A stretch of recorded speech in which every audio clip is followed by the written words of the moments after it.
નમસ્કાર મિત્રો, આપ જે દ્રશ્યો નિહાળી રહ્યા છો એ હણોલ ગામના દ્રશ્યો છે. સંઘ શક્તિથી આ હણોલ ગામની કઈ રીતની કાયાપલટ થઈ તેની સંપૂર્ણ કથા છે અને દરેક ગામ માટે આ પ્રેરણાદાયી કથા છે. અહીંયા આર્મીની પરીક્ષાની તૈયારી માટે ગ્રાઉન્ડ બનાવવામાં આવ્યું છે.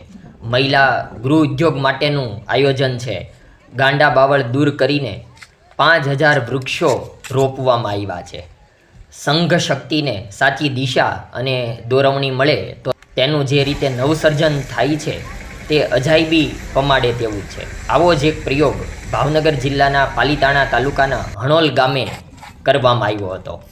કેન્દ્રીય આરોગ્ય મંત્રી મનસુખભાઈ માંડવિયાની પ્રેરણા અને માર્ગદર્શન થકી હણોલ ગામની જે વિકાસ સમિતિ છે તેના દ્વારા જે જુદા જુદા વિકાસ કાર્યો થયા છે એ ઉડીને આંખે વળગે તેવા છે.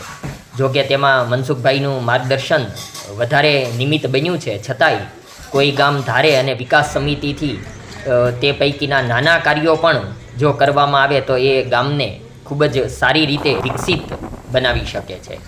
અહીંયા સમગ્ર ગામની સુવિધા અને સુંદરતા તો વધી જ છે, સાથે ભૌતિક જ નહીં સાંસ્કૃતિક વિકાસ પણ થયો છે. મહિલા ઉદ્યોગના વિકાસ માટે ગૃહ ઉદ્યોગ શરૂ કરવામાં આવ્યો છે. આઈ લવ હણોલને બદલે વી લવ હણોલનું સૂત્ર આપી સંઘ શક્તિથી વિકાસ કરવામાં આવ્યો છે. આજથી એકાદ વર્ષ પૂર્વે હણોલ ગામમાં વસતા 18 વર્ણના 400થી વધુ પરિવારો અને મૂળ આ ગામના અને હવે સુરતમાં વસતા શ્રેષ્ઠીઓએ એક બનીને આ ગામના વિકાસ કાર્યો હાથ ધર્યા છે. અત્યારે એટલા માટે જ જાન્યુઆરી 13થી 15 દરમિયાન અહીંયા ત્રિદિવસીય મહોત્સવ યોજવામાં આવ્યો છે. પર્યાવરણની જાગૃતિ માટે ગામમાંથી ગાંડો બાવળ દૂર કરીને 5000 વૃક્ષો રોપવામાં આવ્યા છે. જ્યારે પ્રત્યેક ઘરની આસપાસના 5 વૃક્ષોની જવાબદારી પણ આપવામાં આવી છે. દર મહિને 25 લોકો હણોલથી અને મૂળ હણોલના 25 લોકો જે હાલ સુરતમાં આવીને સાથે મળીને ગામની સફાઈ કરે છે. સુરતથી આવેલા લોકોને હણોલના અલગ અલગ લોકોના ઘરે જમવાનું પણ આયોજન હોય છે.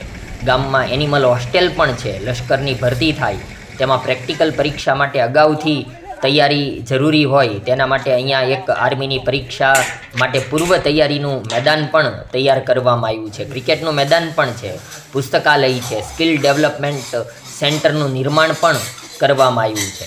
હણોલ વિકાસ મહોત્સવનું જે આયોજન કરવામાં આવ્યું છે તેમાં જે ગામની દીકરીઓ છે તેમના ઘરે ઘરે જઈને સાસરે જઈને આમંત્રણ પાઠવવામાં આવ્યું છે. ત્રિદિવસીય મહોત્સવમાં ગામની બહેનો દીકરીઓ સાસરેથી આવશે. 3 દિવસ ગામ ધુમાડો બંધ રહેશે. હણોલ ગામે 2 અમૃત સરોવર બનાવવામાં આવ્યા છે, જેમાં 33 પવિત્ર નદીઓના જળ પરિવાર સાથે જે તે નદીના સ્થળે જઈને હણોલવાસીઓએ એકત્ર કર્યા છે.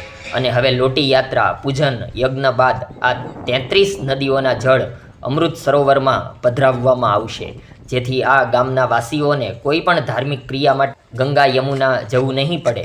આ માટે નદીઓએ ધાર પણ બનાવવામાં આવ્યા છે. આ સરોવર કાયમ ભરાયેલું રહે તે માટે હણોલ ડેમ સાથે તેનું જોડાણ કરવામાં આવ્યું છે. હણોલ ગામ ભલે નાનકડું હોય પણ ગામમાં હેલિપેડ બનાવવામાં આવ્યું છે.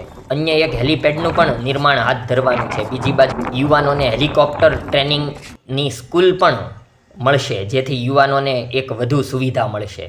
તો આ હણોલ ગામની પ્રેરણાદાયી કથા છે. જો કોઈ ગામ આ રીતે સંઘ શક્તિથી આગળ વધે તો ચોક્કસપણે આવું પરિવર્તન થઈ શકે છે.